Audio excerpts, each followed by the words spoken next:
What up, y'all? Now, I wasn't going to do a video today, but it's a lot of Pistons fans keep talking about this John Lord deal. And I'm going to explain this again. I seen King explain this plenty of times. I have said it before, too, in the past in some of my old videos.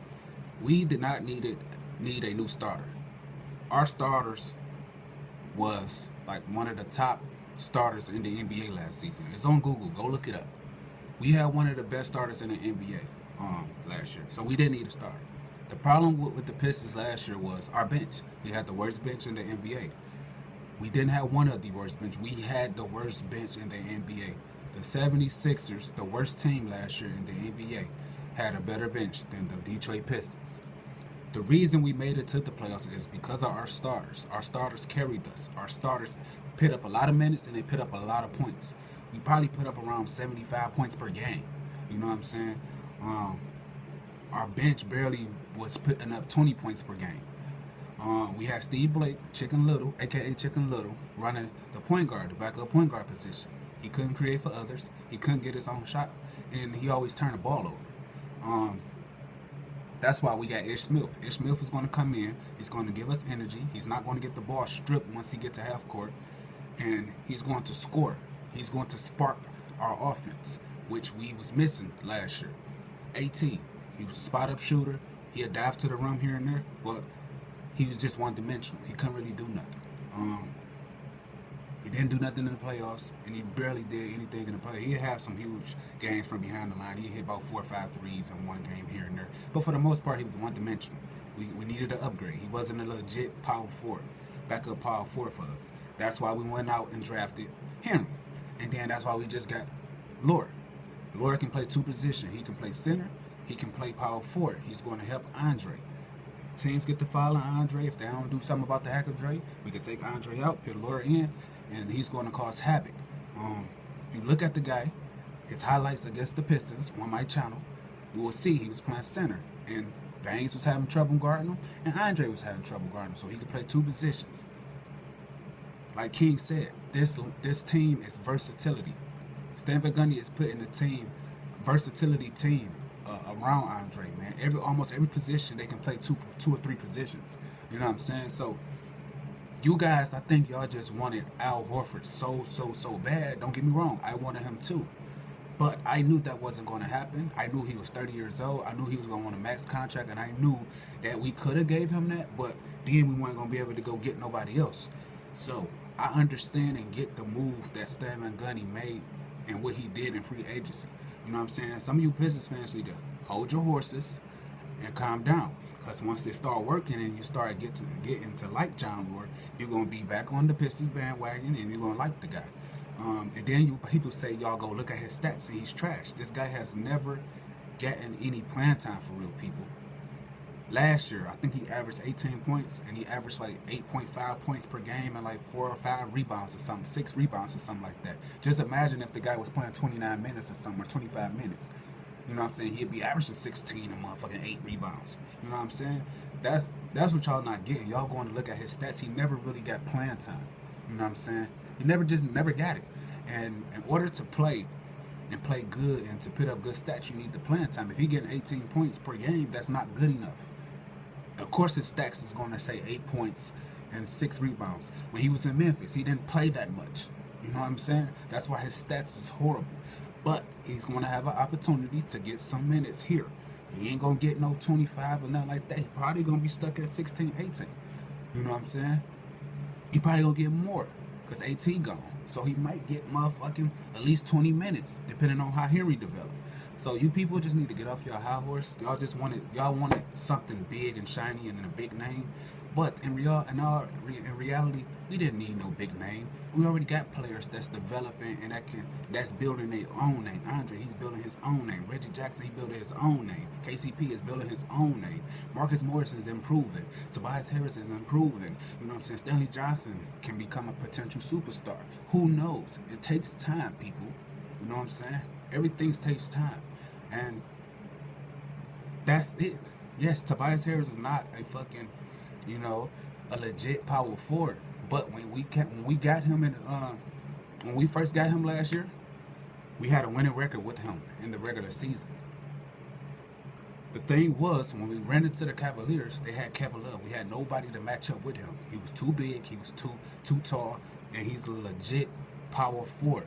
Now, Tobias Harris can still play the power forward position and switch to the small forward position, but mainly the power forward position. And if we run into those problems again, we can always look at John Lord and Henry to come in and replace what he can't, you know what I'm saying, make up for. You know what I'm saying? Like his size.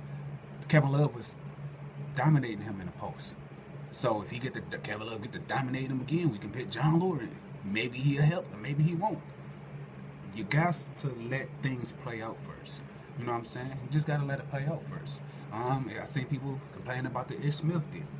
You know what I'm saying? Because y'all want a BJ. Yes, but if you look at the numbers, Ish Smith is better than BJ right now. I'm talking about right now.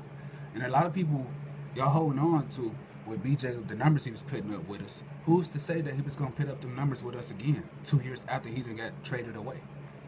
We don't know, so we can't speak on it. When he went to OKC, he had a horrible season, got traded to Denver.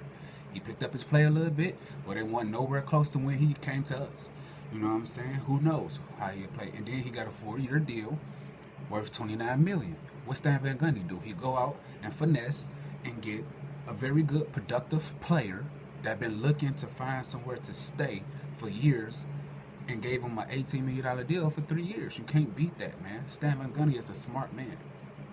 And y'all see, these Pistons fans is belittling and not believing in the starters we got, and that's growing. This team is very young. KCP 23, Andre 22, soon to be 23, Reggie Jackson 26, Marcus Morris 26. This team is young as hell. Tobias 23, Stanley Johnson 20. This team is young. You got to hold your horses and let this team grow and prosper. And if we fuck up and we don't get better, then we don't get better. Then we can bash them and Gunny. But for right now, we don't know how this thing is going to play out, people. So hold y'all horses, man. Hold y'all horses. And for the people that's not giving us our just due, like we ain't the team that played the Cavs the hardest. Yes, we know Toronto won 2 games. They won 2 games, and what happened after them 2 games they won? It wasn't even a fucking contest. They got blew out by like 30 in both games. You know what I'm saying? We knew that the Cavs weren't gonna sweep the East. So the team that was second in the East behind the Cavs had to win at least 1 or 2 games to make it look good. You know what I'm saying? The proof is already in the pudding, man. Come on. The Pistons played the Cavs the hardest throughout the playoffs, period. If that's the case, we could say the Warriors played them the hardest because they won 3 games. But the Pistons pushed them guys to their limit, and the only reason we didn't win a game is because our lack of experience, people. Reggie Miller even said it, man. I gotta respect that Pistons team, man. They played the Cavs the hardest. It's a lot of people that feel that way. So if we played the Cavs, the champions, the world champs, the hardest, what y'all think is finna happen this upcoming season? I see a lot of people saying the Pistons is not going to, they're going to be fighting for the AFC or not going to make the playoffs. I asked it how. But then I see the same people saying the New York Knicks is going to be the 3rd and 4th seed. I don't get it. You can't just put a team together that quick and expect them to just be that shit. It takes time. The last team I seen just put together right away and won a championship in their first year was the Boston Celtics when they got Ray Allen, Kevin Garnett, then they had Paul Pierce and they had Kendrick Perkins. That's the last team I really seen like come together in 1 year and win a championship. Other than that, it takes time, man. LeBron, when he got with Dwayne Wade, Chris Bosh, it takes time. He won the 2nd year. Now, with the Cavs, he won the 2nd year. It takes time, people. It takes time. And who knows? KCP, I think he gonna get better. You know what I'm saying? I think he gonna get better and gonna be he gonna be mentioned with the best shooting guards in the game. You know what I'm saying? And I just think a lot of people don't watch Pistons games. You know what I'm saying? We've been so relevant for so long, and now we finally relevant. People find it hard to believe, but no, we're no longer that pushover team no more. Teams is not just coming to the Palace or we go to other teams' establishment and we getting pushed over. We fighting and we showing heart. That's why they started putting us on national TV last year, because the Pistons didn't have, coming into the season, we didn't have no national TV games last year until we start winning and we start getting in these people's faces and they start putting us on national TV. You know what I'm saying? So some of you guys just be talking out the side of your neck and y'all don't know what y'all be talking about. But I understand, man. I understand. I wanted Al Horford too, but I understand we didn't need no new starters. We need a bench production, and I think Stan Van Gundy upgraded this on free agency. So y'all let me know what y'all think, man. Like I said, man, I know what I'm talking about. My Detroit versus everybody clicking on what I'm talking about. And some of the Detroit fans know what they're talking about. I understand. I want to Al Horford, but the guy's 30. If you give him a 4 or 5 year deal, he's gonna be 34, 35. His talent is diminishing a little bit. He averaged 15 points and like what 6, 7, 8 rebounds. Al Horford used to average like 18 or something, 20 a game. Now his skill is diminishing, but he's still a very, very good product. And I think a lot of you guys just like the name because he is a winner. You know what I'm saying? He does make a team better, and he brings a lot to the game. So I understand, but people, we didn't need starters. You know what I'm saying? We need a bench production, and I think we upgraded in that department. And we don't want John Lord to be a star. We want him to come and help this bench. He is way, way better than AT. AT averaged fucking what, 4 points per game or some shit. So, which means he was making a motherfucking a 3-pointer and a free throw a game. That's horrible. Meanwhile, you got John Lord, who was averaging 18 points and putting up almost 9 points and 6 rebounds. So he's a huge upgrade. He's athletic. He's not one-dimensional. He can step out in the 3. He's good in the pick and roll, pick and pop game. We can use him in a lot of ways. You know what I'm saying? And you could use a lot of players on this team a lot of ways. Like I said, we got a team that's going to destroy the regular season and that can potentially get far in the playoffs because of our versatility. Last year when we played the Cavs, we didn't have that. We had our starters and then the bench. It wasn't nothing there. It wasn't nothing there. Can somebody please tell me what our bench averaged in the playoffs? We probably averaged like 7 points per game in the playoffs. That's horrible. We couldn't change. We didn't have no versatile guys on the bench. And and it looked like the Cavs went in and after game 1, they went in. They said when Steve Blake get in, we gonna trap him at half court, and we gonna get the ball out of his hand. He gonna turn it over because he ain't athletic. He ain't strong enough. You know what I'm saying? And that's what they did. So you guys, man, y'all gotta stop it, man. Y'all gotta chill out, man. Fall back, man. Stan Van Gundy know what he's doing. We don't need everything shiny. That's not what Detroit about. If you think about the bad boys, that team got built through the draft and trades.